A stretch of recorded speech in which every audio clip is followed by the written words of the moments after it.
So, as you can tell by the title of this video, I somehow came out alive watching Madam Web.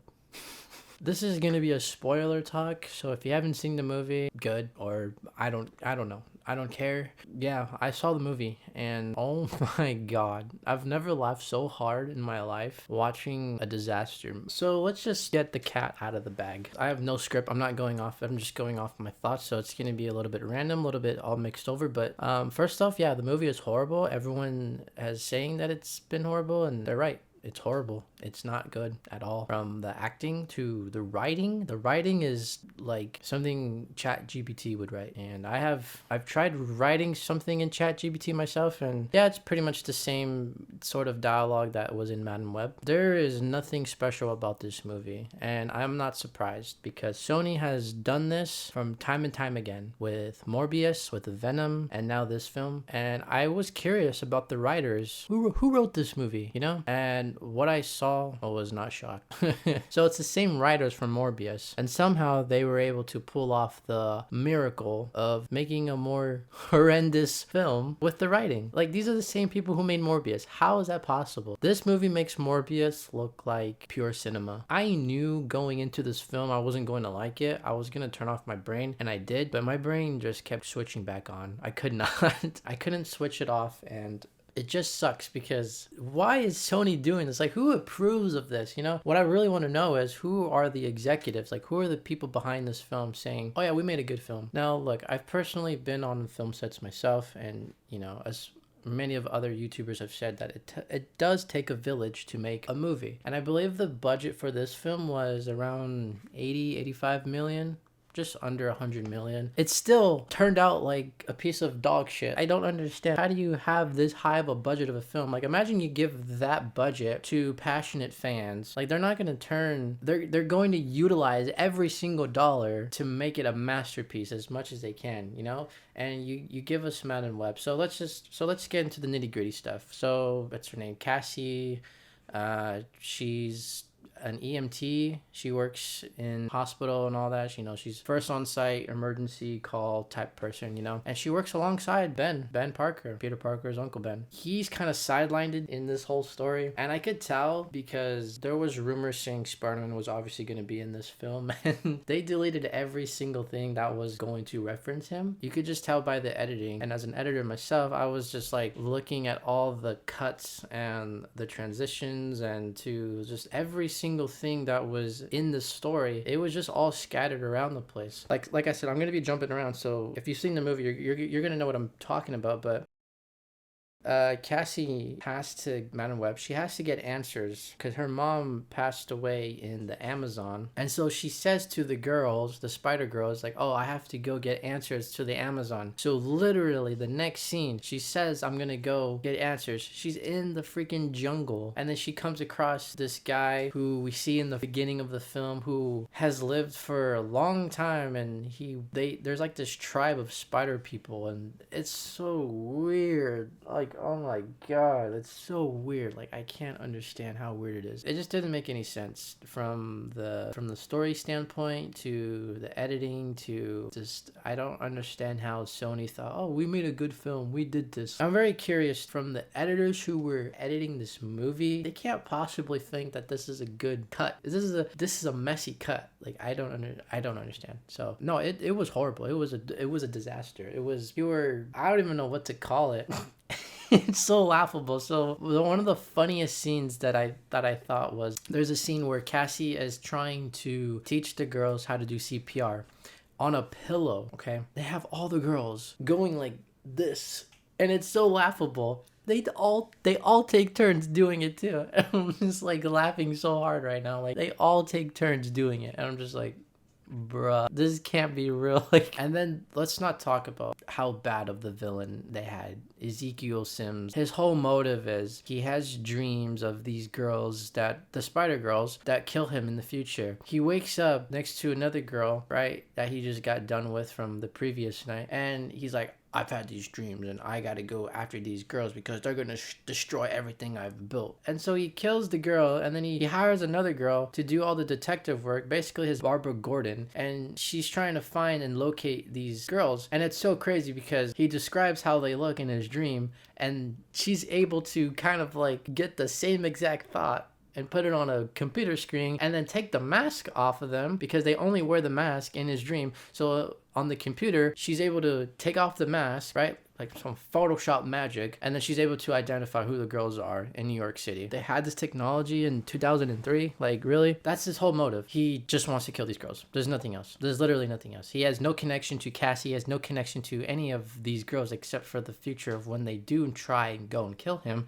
That's his only motive. That's his only motive. There's no other motive. There's no one he loves. There's no one he cares about. He just wants to protect himself. The amount of times he says, they're going to destroy me. They're going to destroy me. He says it like more than 10 times in the film. I'm just like, okay, dude, like we get it. Stop saying that. It felt so weird too because he doesn't shoot webs, obviously. So he just has the powers to leap and he has the strength. And towards the end of the film, he's about to kill Cassie, Madam Web, and she's like backing away, right? And he's coming up again, like he's coming up closer to her. He takes his time to monologue.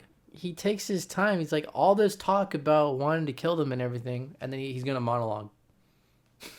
What? It was just laughable because he had his chances to get what he wanted, obviously, right? Because he keeps talking about it and he still dies. And the way he dies is so, oh man, it's so laughable. It's so stupid. It was a mess. I don't even know what to say like else about it.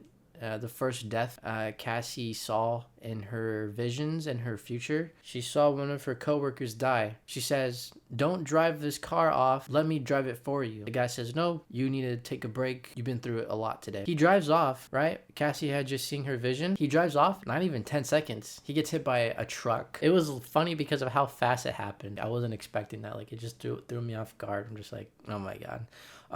But yeah, I mean, the film does take place in 2003, and it definitely feels like a 2003 film. A YouTuber by the name of Cuban Crusher, he explained it perfectly. You have Catwoman, Elektra. How could this movie be more terrible than those films? Like, it doesn't make sense. So I sometimes like to think that this film was made all the way back in 2003, like actually, that somehow got transported to our time because it feels that time like the mid 2000s of when comic book films specifically were kind of bad, you know, pre MCU. It really feels like a pre MCU film, and I'm just thinking, well, what if the MCU did make this film? Probably would have been a lot better. I'm betting. So that Cassie is telling the girls, you know, after all the shenanigans with Ezekiel, you know, they're all living happily ever after in an apartment. And the girls ask Cassie, "Oh, what do you see for our future?" She sees the future for them, and it shows like a little montage clips of every single one of them with their powers in their suits. And mind you, the suits you saw in the trailers, that's as long as you're going to see them in the movie. It's nothing longer than that. She's protecting powerless girls. Like, they don't get their powers at all in the movie. When you see the suits, it's only in the future of the timeline of when they do get their powers. So in the main storyline, they don't have their powers. It's so stupid. So anyways, towards the very end of the film, she's seeing the future in the montage, right? There's a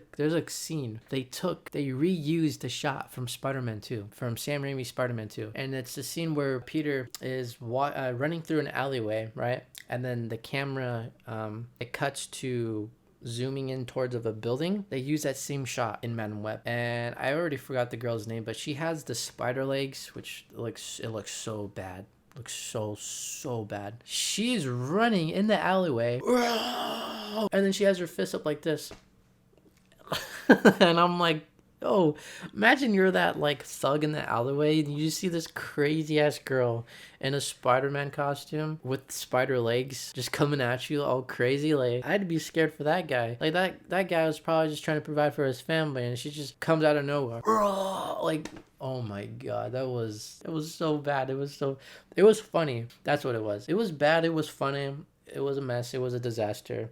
And then Madam Web's costume, we don't see it until the very end of the film. she has these big ass like visor glasses, right? She goes blind, obviously. Madam Web's blind, and I totally forgot that she goes blind. Well, I thought, I forgot she is blind, right? Like the character herself. So because she didn't go blind during like the film and everything, so she lost her vision towards the end of the film. She got Matt Murdock. She wears these big glasses, and I forgot also she's paralyzed. She can't walk, so she's with the girls. They reused the shot where they're all standing, all three of them in the trailer, where they're all standing together looking down, right? They reused it again towards the end of the film, that same shot, but they only added Madam Web in the background in her like astral form. That's all she can do. And I'm looking at the suit, I'm like, what the like, what is this? So it was it was a mess, really. Like, I don't know what else to say about it personally.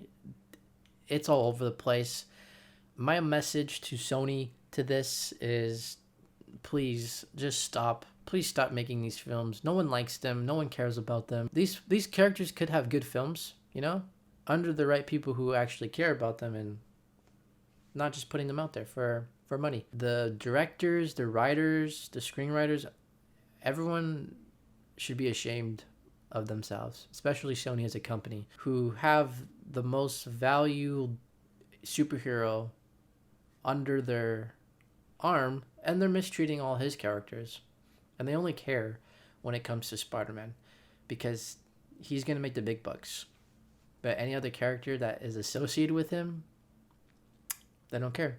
Because if you don't know, the way it works is like, if Sony, let's just say Sony doesn't make a Spider-Man related film for like a couple years, then they have to give up the rights, the film rights, and then sell them to whoever wants to buy them. So that's why they're probably just shooting out these films, because to another reason to hang on to Spider-Man. Well, we got Kraven and Venom 3. Kraven and Venom 3 are coming out this year. Can you believe that? And we'll see how that goes, because I can't imagine. Yeah, I don't want Spider-Man to be a part of this universe. Hopefully not. We'll see what they do for those. That was my review for Madam Web. My honest reaction review. Did you see it? What'd you think of it? Yeah, that's my thoughts. That's my 2 cents on that film. So another FU from Sony to the fans, right? I mean, I guarantee you, if they just make The Amazing Spider-Man 3 and Spider-Man 4, they'd make $1 billion right there. But they're too stupid enough to just do that. So I don't know. I don't know how the mind works with Sony and on all that, and the executives. And so anyways, that's my review. I hope you all enjoyed, and I'll talk to you guys all in the next video. Peace.